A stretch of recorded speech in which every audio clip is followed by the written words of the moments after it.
Kalau kalian tanya sama gue ya, nanya lo ceritanya sama gue nih ya, bang, iPhone 12 tuh masih worth it gak buat dibeli? Anjir, masih pakai naik pula kalian.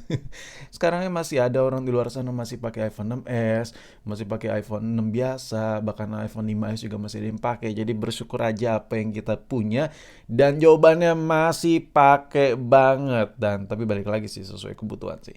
Nah, jadi ini adalah sebuah iPhone bukan sembarang iPhone ini. Anjir, apa pula tuh? Enggak. Jadi ini yang lo lihat ini adalah varian resmi Indonesianya, atau biasa gue bilang sih XI-Box ya. Jadi ini varian resmi Indonesianya dan varian anti blokir email, anjay. Nah, apakah handphone ini benar-benar masih layak banget untuk dibeli atau tidak?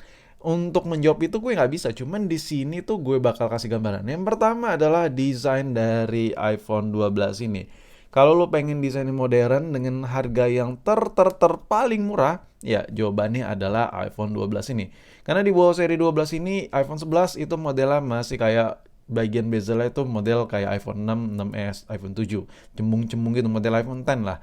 Sedangkan untuk iPhone 12 ini yang lagi lu lihat ini dia model udah ngotak gitu ya kan. Jadi kalau dibahasain sama garis desain iPhone yang kekinian, iPhone yang paling baru sekalipun alias iPhone 14 atau iPhone 14 Pro, desainnya mirip-mirip dengan desain mengotak-ngotak seperti ini. Tapi itu balik lagi sih, itu apa ya, ke kebutuhan sih, ke kebutuhan model yang lu suka lah. Lu suka yang kotak-kotak atau suka yang cembung-cembung gitu. Kalau gue sih suka yang tebal-tebal warna pink gitu. Nah, sekarang gue pengen ngegibahin apa sih kelebihannya gue beli yang versi resmi, yang bekas resmi gitu ketimbang yang inter-interan. Oke, yang pertama adalah dari segi kotaknya. Nah, kalau kita beli yang varian inter-inter biasanya mostly kebanyakan kotak yang datang tuh seperti ini ya. Kotaknya tuh KW pisan dan biasanya belakangnya polosan seperti ini. Dan itu adalah hal yang wajar ya. Namanya juga lo beli inter ya kan. Tapi kalau lo beli varian resmi, anjay. Nah, ini kotaknya benar-benar iPhone punya ya. Jadi dia ini gue ngomongin benar-benar full ya, full package lo beli yang versi resmi Indonesia. Kali aja gitu lo mikir, apa sih paling bedanya di meme doang? Enggak. Varian resmi Indonesia itu perbedaannya banyak banget sama yang inter-interan. Mulai dari kotak nih. Kalau ngibahin kotak aja itu bedanya juga banyak banget. Contoh, kalau kita beli yang Inter kan kotaknya seperti ini. Nah ini kotaknya ini kotak ampas gitu sih. Gue gimana yang ngejelasinnya? Dia kotak-kotak bikinan. Nah sedangkan kotak-kotak dari iBox itu ya resmi-resmi Indo, dia kotaknya tebel, padat dan lebih berat. Lebih berat ya, ini ada isi-isi. Cuman asli ini dari covernya aja ini lebih berat nih. Ini enteng banget. Ini lo bisa lihat sendiri dari sisi bahannya aja udah beda banget. Ini apa ini? Ini kayak HP murah jatuhnya, ya kan? Sedangkan yang ini tuh kayak bener-bener lu beli HP. Jadi makanya ada aja orang tuh bilang, apa sih enakan beli HP Android lah bla bla bla bla. iPhone tuh feel unboxing itu biasa aja. Iya, mungkin tuh yang lu unboxing tuh yang begini ya, bukan yang model begini. Kalau yang model begini nih, mulai dari lu pegang kotak, itu udah feel flagship gue. Itu udah feel flagship banget gitu ya kan. Sedangkan kalau lo beli yang begini, kontol. Nah, jadi balik lagi sesuai apa yang lu pengen beli lah. Tapi menurut gue dengan lu beli yang varian iBox atau varian resmi, benefitnya banyak banget. Tadi ngomongin kotaknya kayak nggak udah-udah kali kalau gue ngebacotin masalah kotak aja itu sampai kiamat video ini tuh durasinya masih panjang kali ya. Karena gue ngejelasin kotak tuh gue paham betul gitu ya. Anjir. Sumpah-sumpah ngomong apa sih gue dari tadi. Nah, terus benefit yang kedua kalau lo beli varian resmi yang full set, nah biasanya tuh lo dikasih kabel biasanya ya, itu yang masih original ting-ting gitu, anjay. Nah seperti ini kabelnya dan sumpah men, kadang tuh perintilan-perintilan nggak jelas, bukan nggak jelas ya, perintilan yang bagi sebagian orang nggak terlalu apa sih gitu kabelnya gue bisa beli lah di online shop gitu, kagak.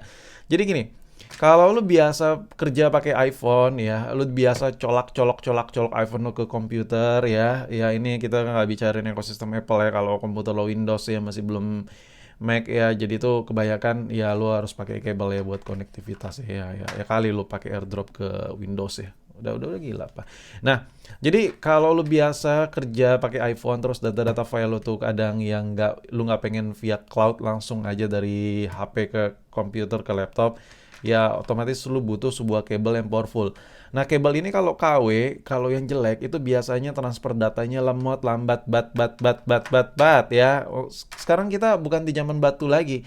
Sekarang tuh kita hidup di zaman yang era modern yang dimana ya kita aja kalau mau ngapa-ngapain aja tuh bayar ya. Saking modernnya gitu ya kan. Nah, jadi sebuah kabel itu butuh banget di samping untuk ngecas ya. Kebutuhan yang pertama buat ngecas dan save-nya. Kalau ngecas itu dia ada, ya udah ada dari Apple sendiri sistemnya. Jadi lo ya nggak usah terlalu takut lo overcharge dan lain-lain karena kabelnya asli bawaan. Apple udah tahu lah masalah-masalah seperti itu. Nah, sedangkan kalau lo beli Inter, privilege kabel-kabelan seperti ini kagak lo dapat. Jadi lo beli HP iPhone-nya tok dan ya syukur-syukur lo beli HP Inter tuh layarnya masih ori ya. Kalau layar udah KW, kotaknya KW, kabelnya KW, nggak sekalian boy, muka lu di KW ini kan. Tanggung banget gitu ya kan KW-nya. Anjir, sumpah gue ngajakin ribet banget bikin konten dari ngajakin berantem. Nah, jadi benefitnya kotak, kabel itu aja tuh lu tuh kalau spend money ya, spend duit ya buat mengadain itu dari HP Inter. Ah, gue punya HP Inter, gue pengen kotak yang ori, gue pengen kabel yang ori. Susah men, ya susah. Jadi kayak ribet gitu. Banyak orang ngaku-ngaku jual kabel ori, ya ori, Lightning to Type C to Lightning, whatever ya, bacotnya mau judulnya apa, nama kabelnya. Susah, tetap aja kalau lo tuh kalau mau beli kabel ori, kabel yang benar-benar ori, ya susah nyarinya ya. Ada harga, ada rupa, jangan ketipu-tipu lah ya. Kabel ori harga cuma 60.000, harga 50.000, harga 70.000, ada tulisan ori Apple, bacot ya. Nah, sekarang udah kita singkirkan, sekarang ngomongin soal HP-nya. Jadi ya tipis-tipis itulah yang lu rasakan ketika lu beli yang varian resmi Indonesianya. Oke, sekarang kita move ke bagian handphonenya. Untuk masalah handphonenya sendiri, jujur gue make handphone ini enggak sih, gue enggak. Cuman gue di sini bisa kasih garis terang tipis-tipis lah, garis dari sisi pemakaian tipis-tipis ke lu, bahwa handphone yang satu ini sebenarnya apa ya, kalau bisa dibilang tuh, kalau buat dari sisi pemakaian, ini handphone nyamannya tuh kelewat nyaman men. Pertama ya, lihat nih bagian layar. Ini udah nggak setebal layar iPhone 11, generasi 11, 11 biasa apalagi tuh, tebal banget ya kan.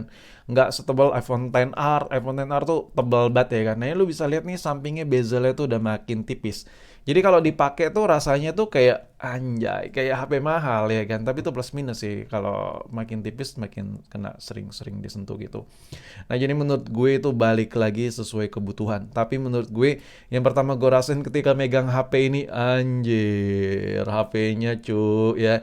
Dari sisi layarnya nih enak banget menurut gue. Dia kayak gimana gue gambarin ya tuh, lo bisa lihat sendiri tuh. Cakep. Nah, terus kamera masalah kamera, ngomongin soal kamera, iPhone 12 untuk low light ya menurut gue udah superior. Low light iPhone 12 ini nggak usah lo tanya lagi deh. Emang nggak sebacot Android dengan fitur yang banyak banget. Ini lo bisa lihat nih fiturnya emang masih kismin, emang masih kismin. Cuman dari sisi apa ya, dari sisi pemakaian, dari sisi hasil jepret-jepret simpelnya, sesimpel lo kayak tinggal jepret-jepret aja itu hasil udah goks banget. Nah untuk lensa lebarnya juga udah ada mode low light ya. Kalau di generasi sebelumnya iPhone 11 untuk lensa lebarnya belum ada low light ya, kalau ini udah ada. Tapi gue ya bisa ngomongin itu, tapi intinya kalau lu butuh handphone, butuh iPhone yang benar-benar lu butuh banget yang namanya kameranya, lu butuh banget yang namanya performanya, menurut gue dengan budget yang paling minim, seminim-minimnya dan layak untuk dibeli ya generasi ke-11. Maksud gue 12 ini. Kalau varian 11 kayak kentang kayak nanggung gitu, cuman balik lagi sih sesuai kebutuhan lu aja. Tapi menurut gue, oh ya apalagi kalau lu beli yang varian resmi Indonesia ya, kalau varian resmi Indonesia itu harganya tuh makin goib lagi ya kan.